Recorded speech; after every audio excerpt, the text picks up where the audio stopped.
So let's talk about my Becoming a Best Boss system is about being a really terrific boss and leader for other people. And to do that, you have to go through several stages. One is you got to show up on time and prepared, organized. You have to be able to manage expectations really well. Then you've got to develop empathy, the ability to be a good teammate. Then you have to be able to build team morale. And then the fourth area is you have to be able to really demand excellence and drive performance. And those are the four areas. So what you're seeing here is a summary of my level one. Show up on time, prepared, and able to manage expectations. And I will happily do a deep dive into anything you see on screen. So I said becoming trustworthy because getting tasks done and managing your time in a vacuum isn't very exciting or interesting.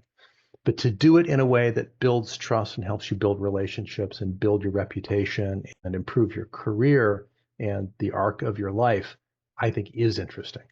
So we'll talk about how and why we trust, what it is about task and time management that builds trust.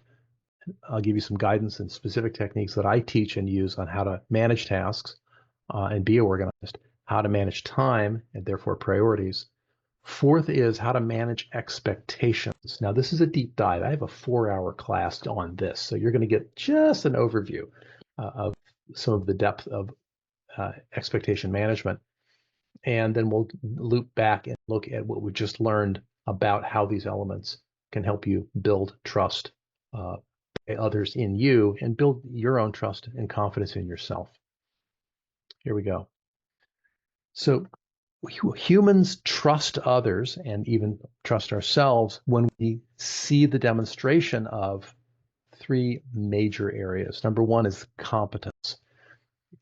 If someone said, "Hey, I'll walk your dog," and they don't seem to know which end of the dog the leash attaches to, you're not going to trust them with your dog because they're not demonstrating competence there.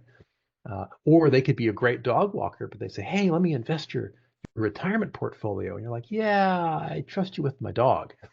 All right. So competence is domain specific and it's demonstrated.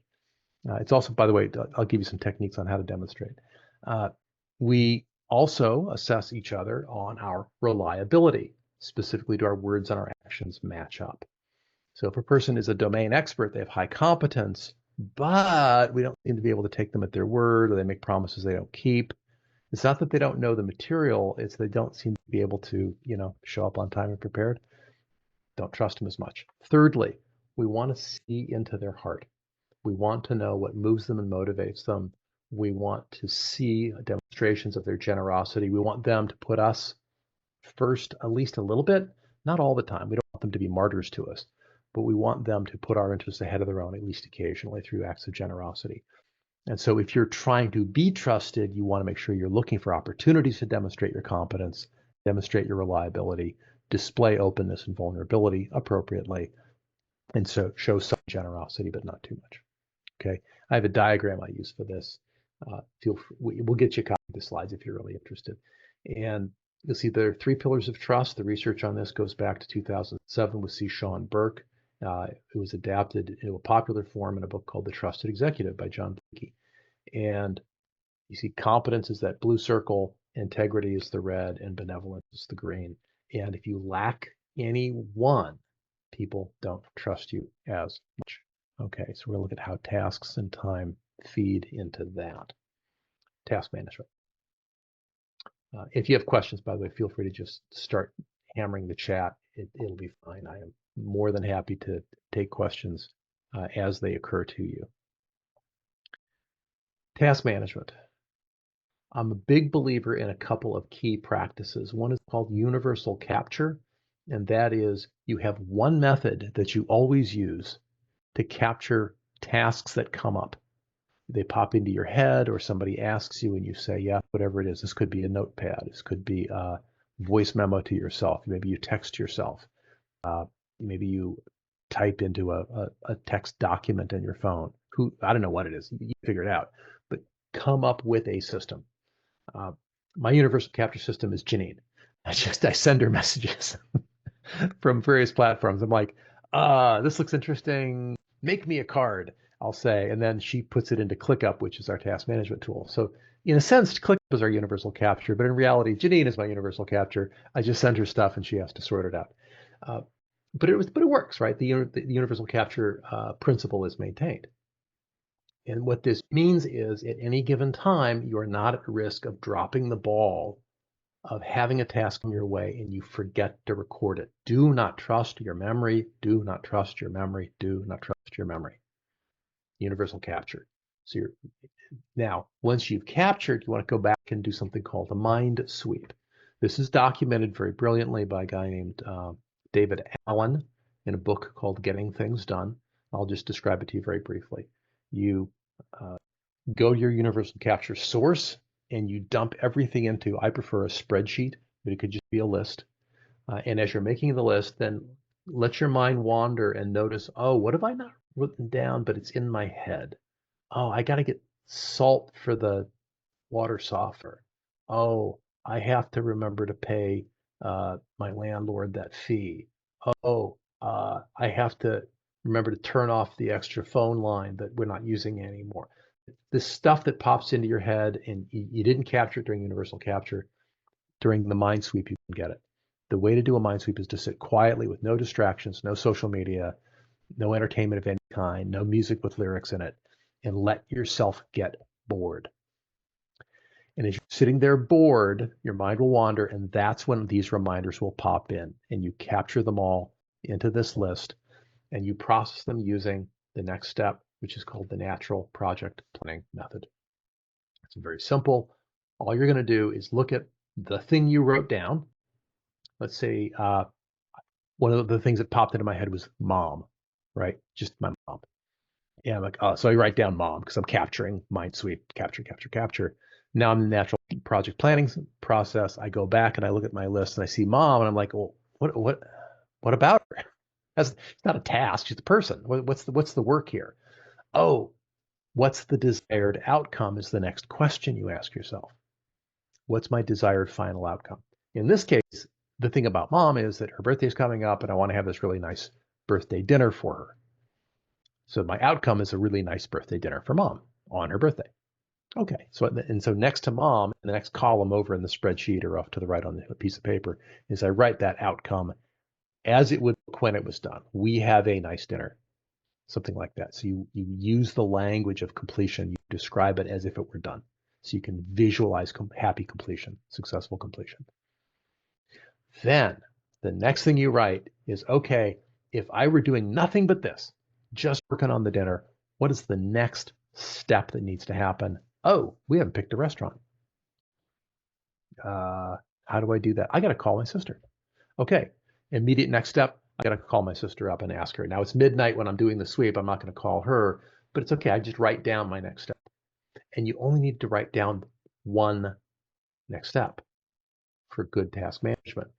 Because if you write down like, and then I'm going to do this, and then I'm going to do this, and then I'm going to do this, and you start to like list out all the tasks the way they might unfold, as soon as there's a hiccup and that it doesn't go the way you imagined, you've written this long list of tasks that's now obsolete. You've created things that you don't need. And then what do you go back and change the list of tasks? You're making work for yourself. It's nonsense. All you have to do is write the immediate next step. You're done. Your brain will relax because it knows what to do next. And now all you have to do when it's time to do the work is you skim down the list of next steps and see which next step is appropriate to take right now. And then I call my sister, we have a conversation. I scratch out call sister and I put in the next step after that. Make reservations perhaps. Or maybe we invite people and get a head count and then we can make the reservation for the right number of people. You see, all you got to do for most things, you only need to plan one step ahead.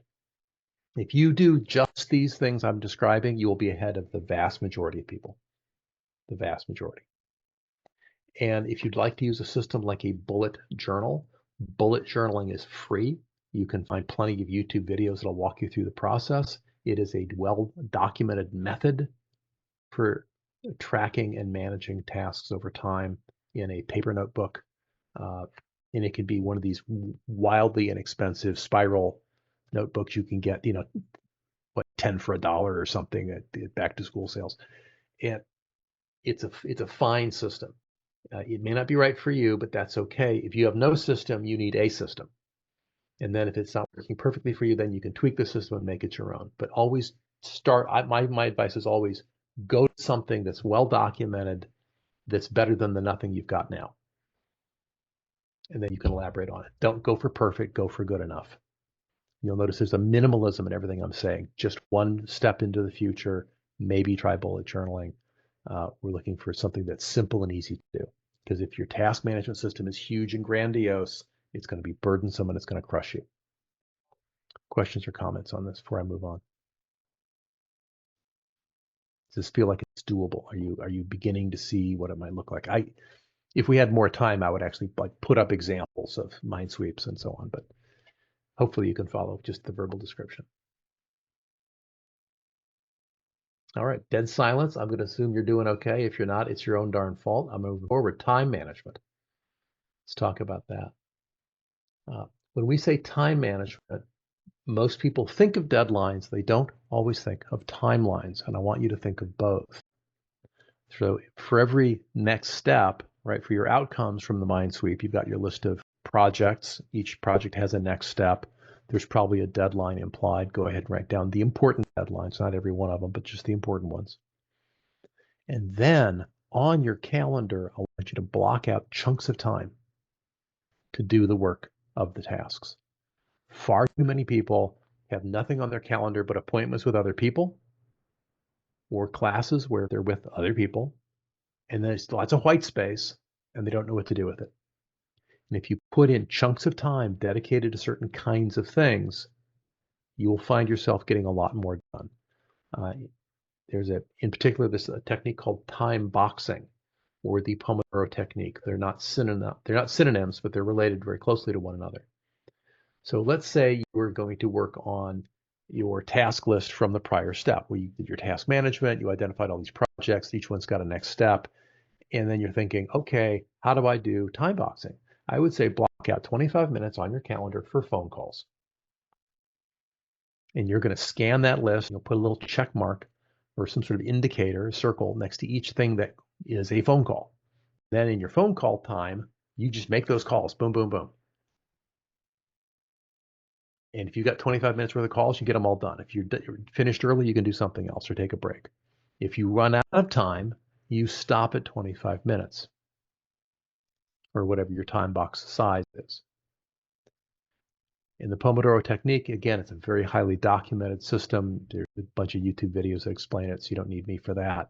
It is a way of giving yourself time discipline to work in little spurts and then rest.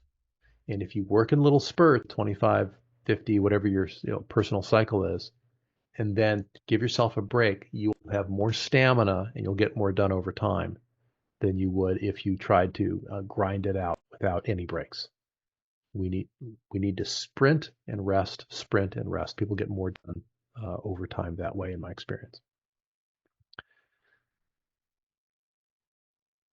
One of the things I end up talking when I coach executives, one of the first things I do is I look at their calendars, and they don't have bullet chunks of time set aside for their priorities, which is why they don't work on their priorities.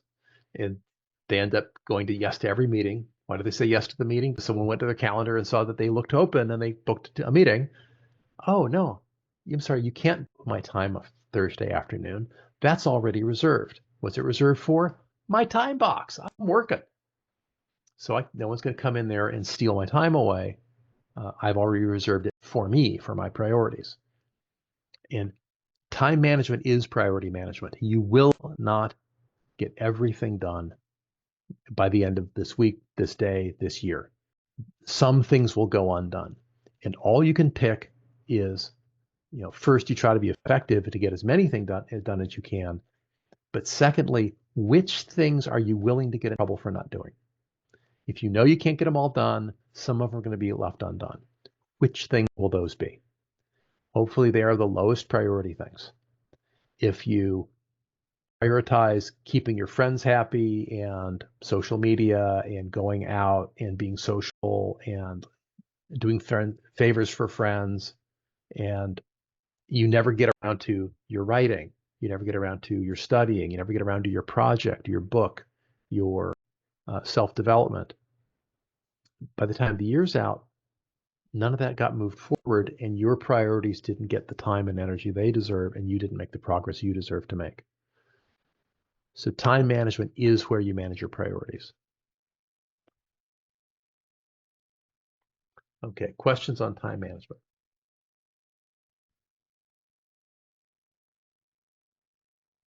Objections?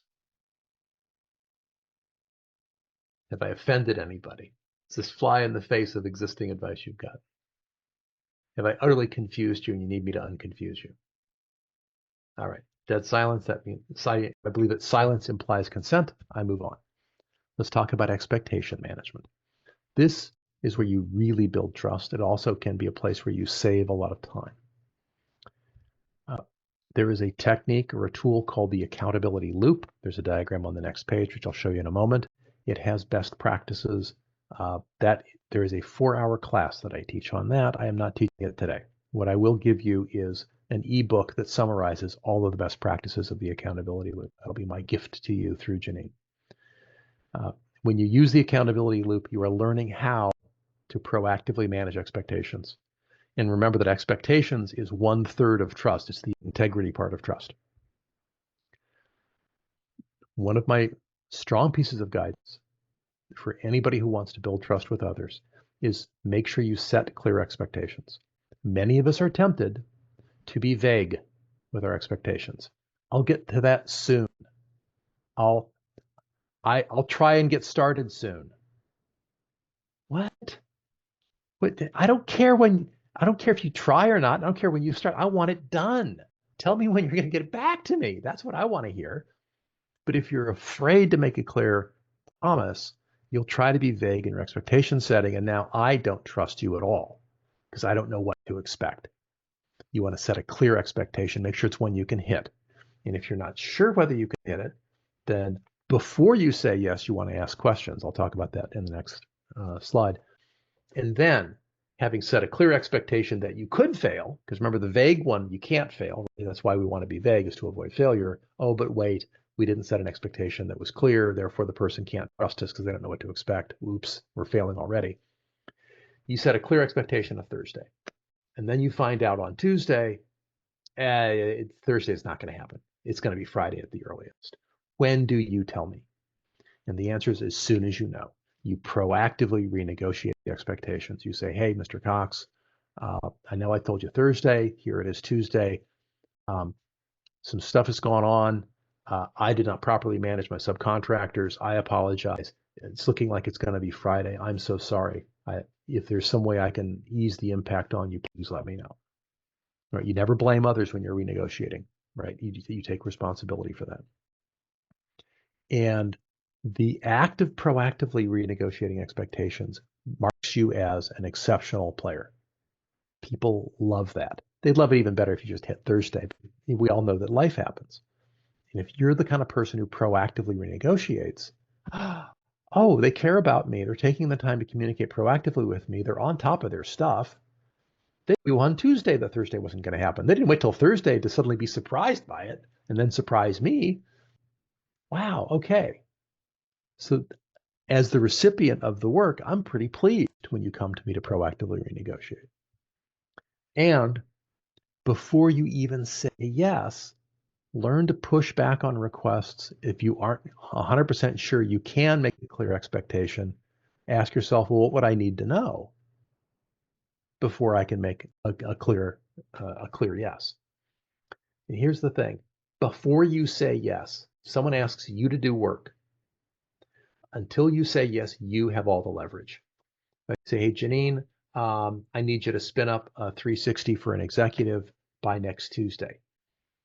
And she says, well, I'm going to need to know some things before I know if I can do that. Okay. Now, suddenly I'm very motivated to get her all that info, so she'll give me the promise I'm looking for. Right? Who's got the leverage? She does. She hasn't said yes yet. Who has to perform? I do. If she says yes, I tune out. I forget if I owe her anything, and now I'm going to wait for Tuesday and expect it to be done. But if she holds back the yes and says, well, before I can say yes, I need the name, I need the list of directs, I need to make sure which version of the 360 we're using. I need, we have a checklist for these things, and I probably haven't given it to her yet. And so she's going to remind me and say, okay, I need all the stuff off the checklist. okay, now I've got my marching orders. I'm still the one doing the work. And she is not going to be stuck with an expectation she can't meet or doesn't know if she can meet. So push back and clarify before you say yes. It's one of the most powerful things you can do. If someone gives you a hot priority and then tries to give you a new, even hotter priority, stop them and say, okay, hang on. If I do the new thing, I have to drop one of the three old things you gave me. Which one do you want me to drop? I'm thinking it should be A. Maybe you want me to drop B. Again, people love that. The people who give you work often have no idea how busy you are and what else. They don't even remember what else they've given you. So if you are on top of that and push back before you say yes, clarify before you say yes, this will mark you out as an exceptional contributor. And as I mentioned, I've got an ebook that details this in excruciating detail. Let's look at the accountability loop together. This will do wonders for your ability to coordinate your work well with others in a way that builds trust and reduces frustration. So we start on the left with an asker. The asker says, hey, could you blank? Would you do the thing? That's them initiating. What are we at now? Now we're in the negotiate phase. And this is where the asker and the doer go back and forth and talk about, well, yeah, but you've got me. You told me to go out of town that day, or I have to run payroll that week, or whatever things that the person asking has forgotten or just doesn't know about. And as the doer, before you say yes, as long as you're in negotiate, you as the doer have leverage. And make sure you use that leverage proactively and well. If this is a repeated ask, people ask this thing of you a lot, have a checklist. Walk people through it. Walk yourself through it. Gather all the info you need before you make your committed yes, and then you commit with a deadline and a timeline. Once you're in perform, after you said yes, you're performing, you still may need to communicate with them. There's a protocol I teach called the warm ABCs, how to reach out to your asker for clarification, authorization, change orders, things like that. And when you're done with the work, you're not done. Because perform doesn't end with you finishing the work. Perform ends with you finishing the work and reporting it. And so during negotiate, you're going to ask them, hey, how do you want this reported? How do you want it delivered? Do you want a PDF? Do you want an Excel file? Want me to phone you up? And then during negotiate, you'll say, okay, after I deliver this, when are we going to meet for 5 minutes so we can go over it together and you can tell me how well it meets your expectations so I can do better next time? Blink, blink, blink. What? Yeah, that's what you ask.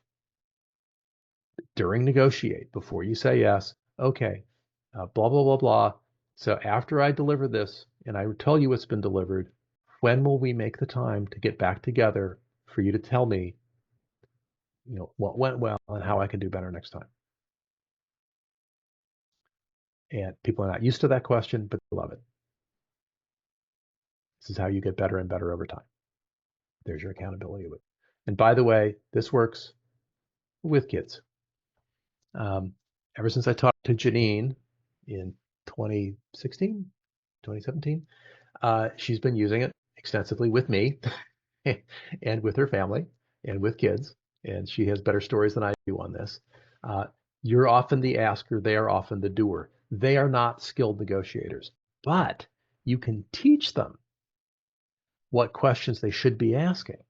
You should be saying, okay, now before you say yes, let's make sure that you and I both know that this fits into your day.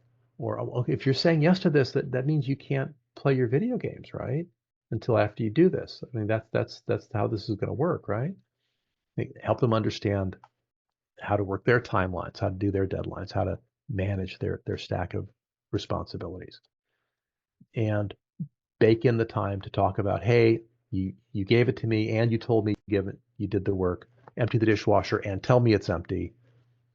And then I'll come and look and I'll admire your work and I'll tell you what was great. And then I'll remind you of maybe something you forgot so you can do an even better job next time.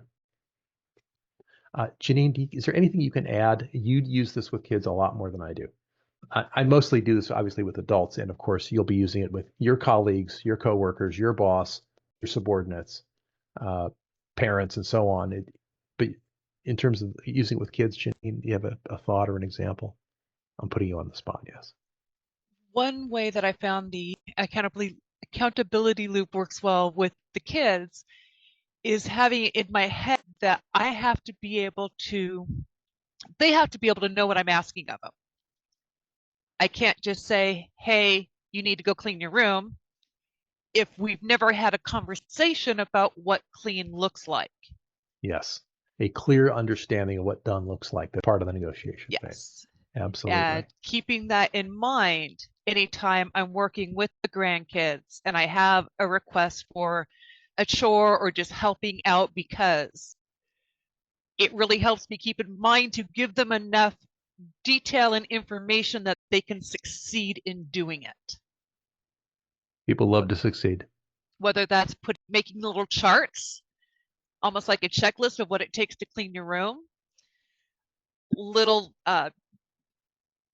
doodles, I guess, for a lack of better word, that are reminders about things. But if you keep the accountability loop in mind when you're having those conversations, they tend to work out a lot better because there's a lot less confusion between the adult and the child. Yeah, if you're the asker and you're not getting what you want, it's probably your fault.